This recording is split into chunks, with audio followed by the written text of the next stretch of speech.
Morning. Good morning. I'm trying to get my kiln load going.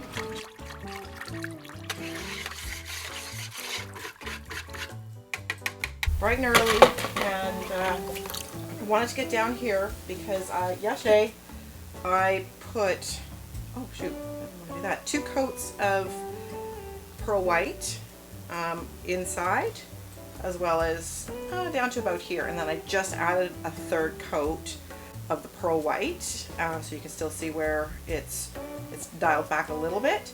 And now what I'm going to do is dip the bottoms in Power Turquoise, because I need to get these in the kiln and see how it goes, because I actually haven't done this on this particular clay body, so fingers crossed. So I've got 2 very large mugs and a pitcher that could also be a vase, but you know, Shangri-La. Anyways, that's what I gotta get done.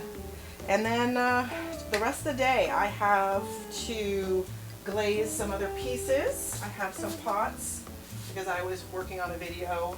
I've got actually quite a few pieces to glaze. Don't know if I'm gonna get to all of them today, but because I gotta get another kiln load in. But you know what, studio life, I'm gonna take you along for the ride. I'm using Power Turquoise Glaze by Laguna. It has quickly risen to become one of my favorites. It is just such a gorgeous, rich turquoise color when it fires, and I've had a lot of success with it so far. I'm dipping it for approximately, I don't know, 4 seconds or so in the glaze, just to get a nice even coating. For those of you who would be brushing rather than dipping this glaze, I would say 2 generous coats should give you a comparable finish. Hey, for those of you who have been using Power Turquoise or have some favorite combinations with Power Turquoise, will you share with me and comment below on some of your, like the clay bodies that you've been using it with, as well as the other layered glaze combinations? I would love to experiment a little bit more, and then of course share it on with everybody else. So if you would, just send me a comment. I did not record making these. I was struggling with a lot of different things, and I wasn't able to create. I was, you know, just with my website and with so many things, it was just taking so much time, and I need to also keep my production going, so I ended up not being able to film it. But not to worry, there's gonna be lots of throwing videos, day in the studio. All right, so I'm gonna let that dry, and then I'm gonna add a band of Archie's base.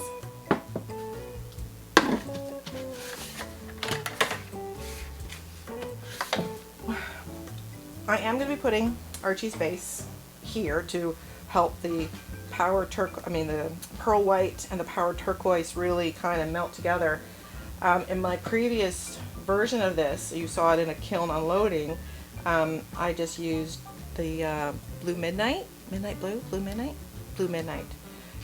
but I'm going to try the Emerald Falls. So I think I'm going to use this on the rim to get some nice little movement there. My trusty AMACO brush is the AMACO, it's the number 6 fan brush. Again, I know lots of people ask, and I bought brushes from so many different places. So you know what, if you're struggling, you're looking for brushes, I'll link some things from Amazon below, because they do have some great brushes. They're by Silver, and they're actually quite lovely to apply glaze with.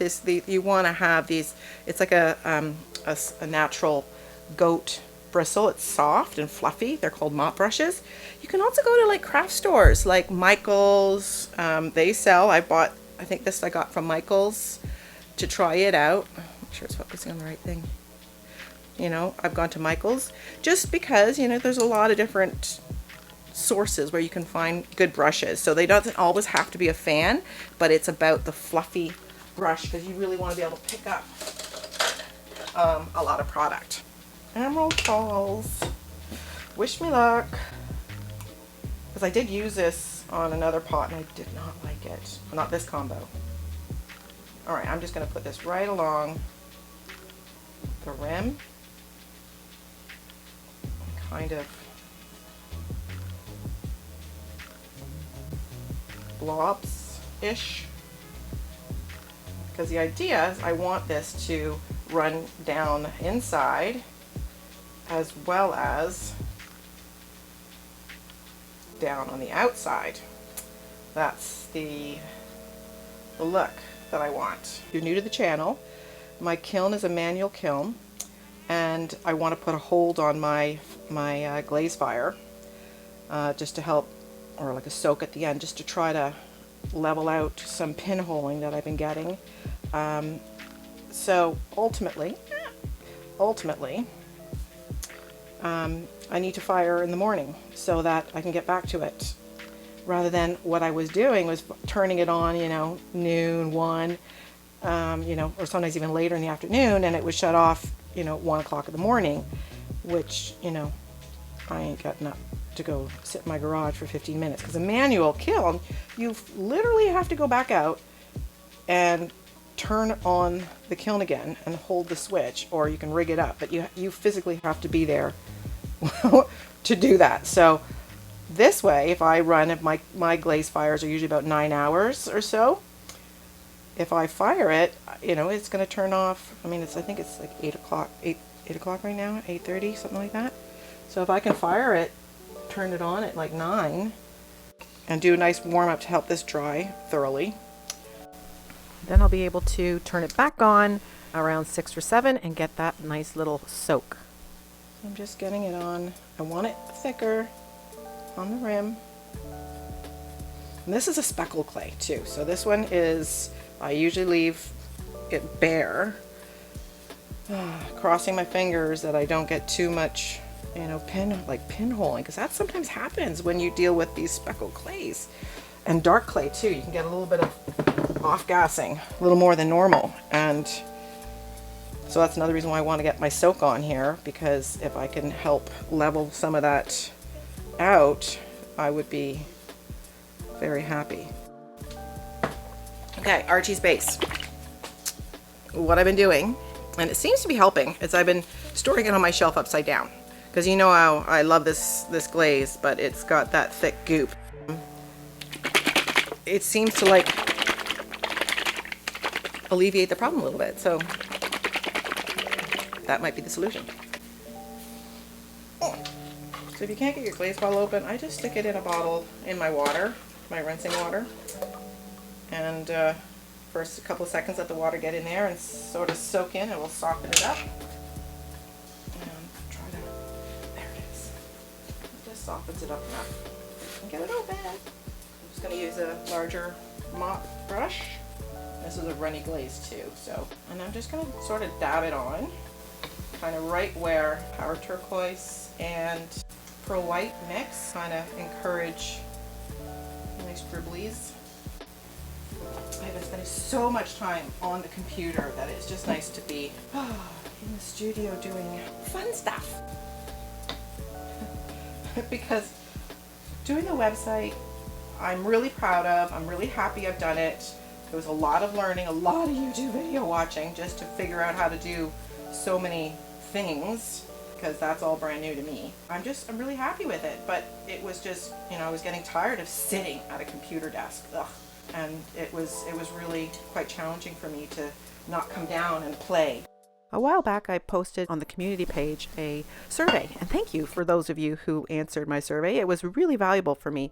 I learned that almost 40% of you are pretty new to pottery, and 60% of you are in the production hobby level. Because I have such a high viewership, and that's a little bit more in the newer category, I really try to spell out all of the steps. There's so many layers to pottery, you know, from throwing on the wheel, trimming, all the fun stuff, you know, glazing, but then there's kiln maintenance, you know, adding kiln wash and recycling clay and taking pictures of your pots and, you know, posting to social media. There's a lot of different elements to this, you know, for this craft.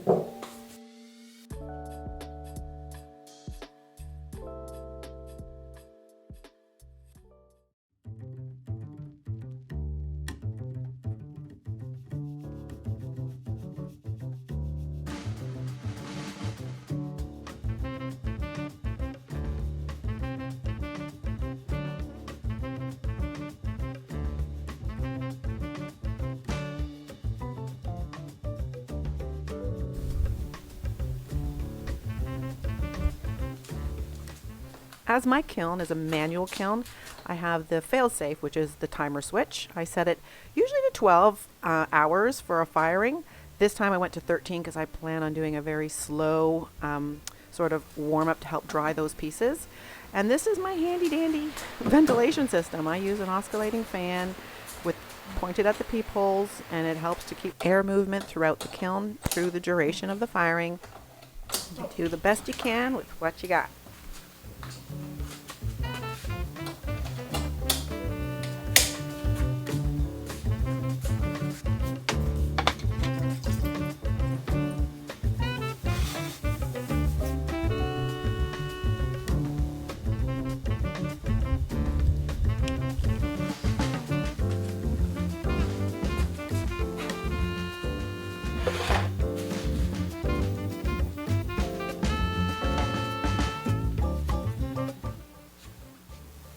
Showered and I am ready to rock and roll.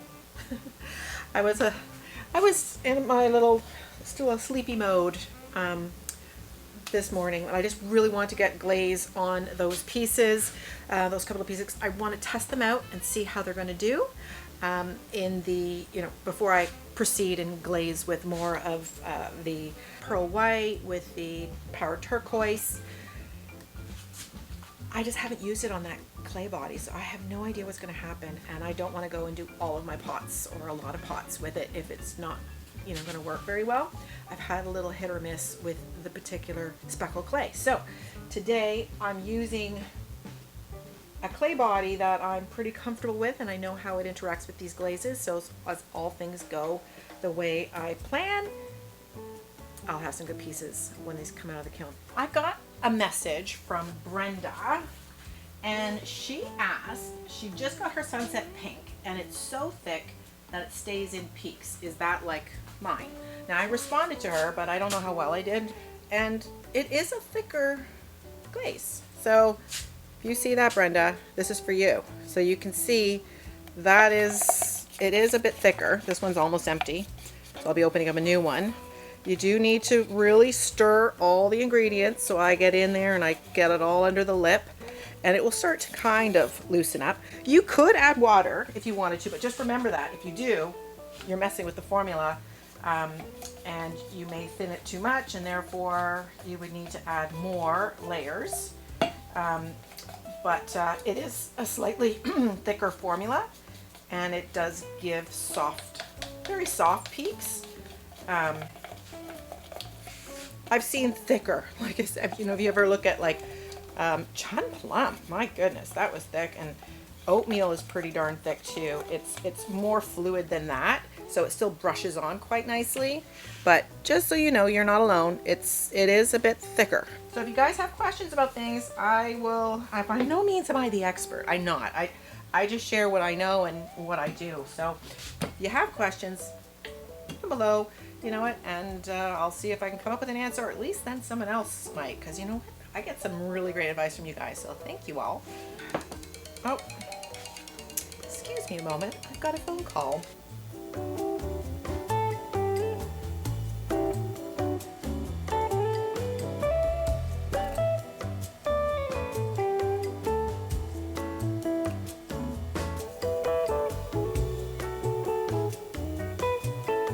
Sunset pink. One.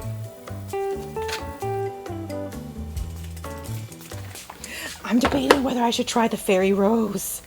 I bought this, you saw me on that excursion, and I haven't tried it. I'm going to try one with a fairy rose. I'm going to see if I prefer the look of the fairy rose over the sunset pink. So with a damp sponge, you want to wipe back your pieces and make sure you remove any dust, because you would be amazed on how much sort of grit comes right out of the kiln. So wipe that away so it doesn't interfere with your glazing. I'm going to use this brush, is Artist Loft brush, and I got this at Michael's. Now that's just an arts and crafts store here in North America. This is much more fluid than Sunset Pink, so it's going to be interesting. What does it say here? Let me read about this guy, because I haven't tried it yet. 3 coats to bisque with a soft brush, alternating stroke direction, or dip and pour 1 coat. By article 5 or 6. So that's not a whole heck of a lot of information, but we're going to try. We're going to see what happens. Oh boy. I'll be the guinea pig. Yeah, it's definitely much more fluid than Sunset Pink. I'm going to stir it up with a stir stick just in case it's misleading. And there's, oh yeah, see? It sounded really thin, but it got chunks. So it's very misleading. Though you think you stirred it all up, I certainly did not, because all of that needs to get incorporated.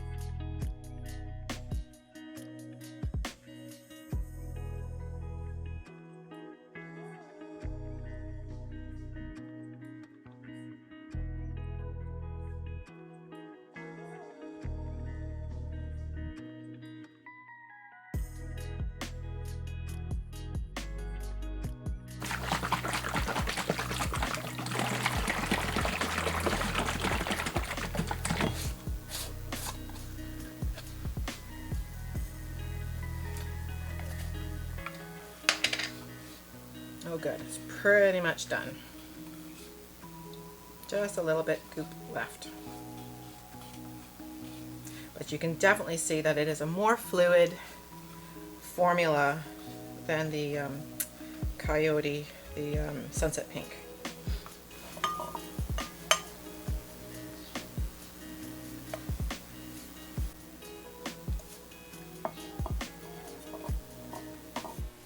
By brushing on the glaze and using a little bit more of like a undulating shape, that'll help coax out some glaze drips, because where on the lower points, that glaze is going to actually begin to pull down in the kiln firing, so you will get some pretty interesting movement.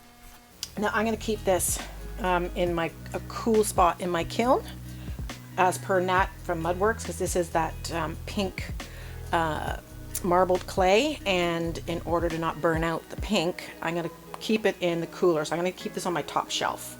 That seems to be the coolest zone in my kiln, and I'll see how it goes. So this is one coat of the Fairy Rose on this one, and that's one coat of Sunset Pink. You can see the difference in the two on this one. So we'll have to see how it plays out in the end. This little baby, so this is one of my butter keepers. And I am going to glaze this using Winterwood and frosted lemon. I got to add some wax because you want to fire this together in the final firing if you can. So what I'm going to do is, because you just want it to, you know, not lose its shape or warp on you.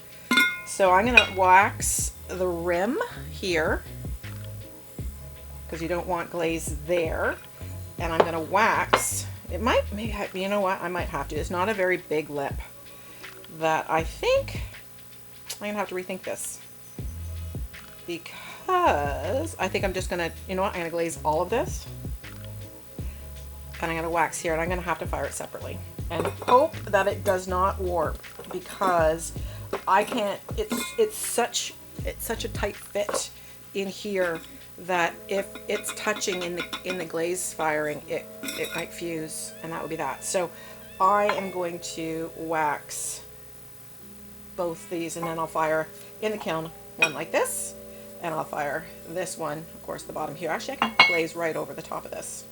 So I'll just fire them on the same shelf. So hopefully they do okay. You know, I like my wax. I have my little jar that I always keep handy dandy, and I usually add a little bit of water, but today I'm going to just go for it. It's pretty fluid, so I'm just going to go for it. I'm going to be firing this upside down, so I'm just going to add wax just to the rim here. It'll be easier to clean it off later, because you just don't want any glaze where it's going to be in touch with your kiln shelf, because that would be a disaster. You'd be replacing a kiln shelf and your pot. So if you don't understand a butter keeper, what happens is you put your room temperature butter in the top, and you will put water in this vessel. And what happens, and you change the water frequently, but the water will keep the butter fresh longer. This is Winterwood. This is a MAYCO glaze. Let's get this on camera here. This is the MAYCO glaze, Winterwood. And it is, for me, I like it as a base. It's a crystal glaze, so it's got little crystals inside. I am going to use, actually, you know what? Here. I bought some MAYCO brushes from one of my pottery supplier. So this is the MAYCO. It's called MAYCO Reflections. It's their soft fan RB140. So it's a number 8 RB140. I think it'll be backwards anyways. It's really hard to read on the clear handle. But it's nice. It's got this little angled end that you can use for different things. Anywho, so you'll see the crystal glaze. It's got lots of little chunks in here, and you need those chunks on your product, on your piece, because what happens are those chunks are going to bloom and they're going to create running effects, and they look really pretty. So let's just see if I can get that better on camera here. So you can see the little chunks, and you want those on your piece. You don't want too many, because again, then you'll have a real mess on your hands. But you just want to get a nice kind of even distribution of the little chunks, because this, along with the frosted lemon, is going to create a really nice movement. So because we got the wax on top here, you're going to see it just repels the glaze, and makes it easier for cleanup. One less thing to have to work with. So I'm just going to brush it on. You can see the little glaze, the crystals that are being applied to the pot, and that's kind of what you want. You want to get them on nice and even. If you're pouring, you want, what I do is I pour the base glaze, and then I come back and add more crystals to it. So I'm going to add it inside too.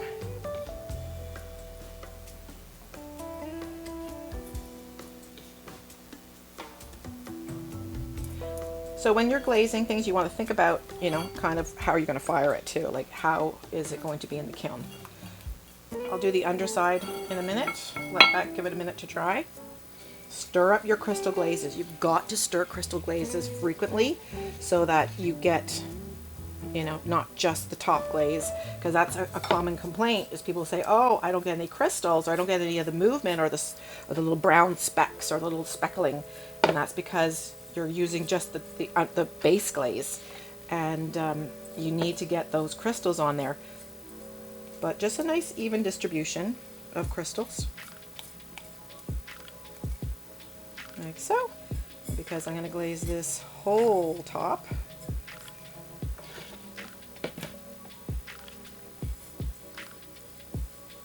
I'm going to do the winter wood over the whole thing, but I'm not going to bring the frosted lemon to the bottom, because when I put frosted lemon on top of this, winter wood seems to be a pretty stable glaze on its own, but when you put another glaze on top, woo-wee, that's when you get the movement. So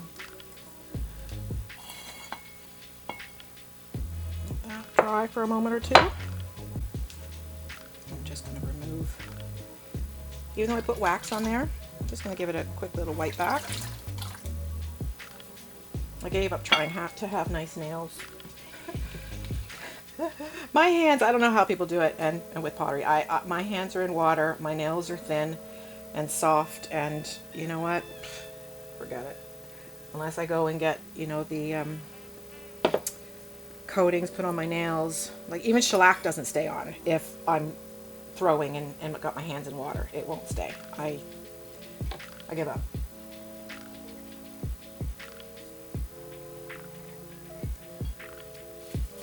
So these are my little flower mugs or cups. They are so cute, and the glaze breaks so nicely over the raised texture. Basically, this is slip decoration with the black clay and then white clay. 2 of these with my tried, tested, and true Sunset Pink and Archie's base. And I'm going to do 2 with, I think, texture turquoise and light sepia.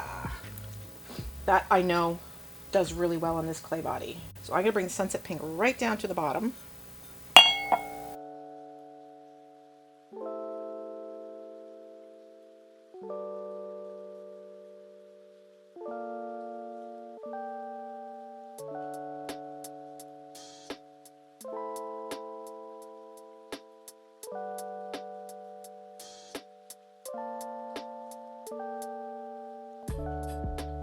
Brenda, this is for you. This is a fresh container of Sunset Pink. This is how thick it is. If you're new to pottery, you'll find some glazes are super runny when wet. You'll see that with Archie's base. Like it's like water. And then other glazes are thick, like thick souffle, and you know, you'll see. I sometimes thin them out, but then I know that I've thinned it out, and therefore will add more coats.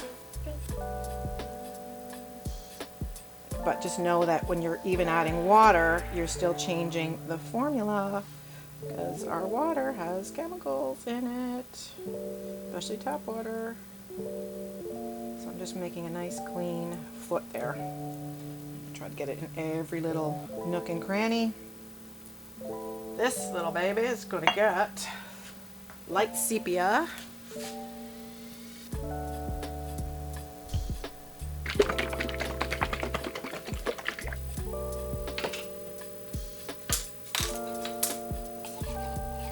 Even though I shook, I always stir.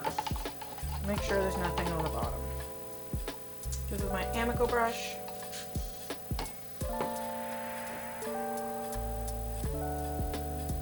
Fluid glazes, I'll sometimes just do that. Pour it right inside.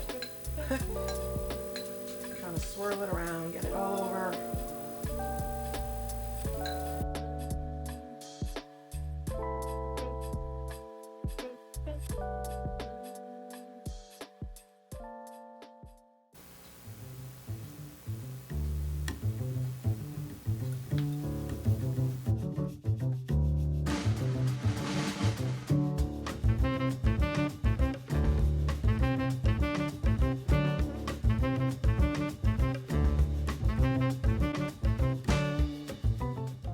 Be sure to wash your brushes. I'm using dish soap just to make sure I get all the ingredients out. You want your brushes, they're an investment. You want to take care of them. I gotta let these little babies dry, so I'm going to leave them and come back tomorrow. My day's done. I have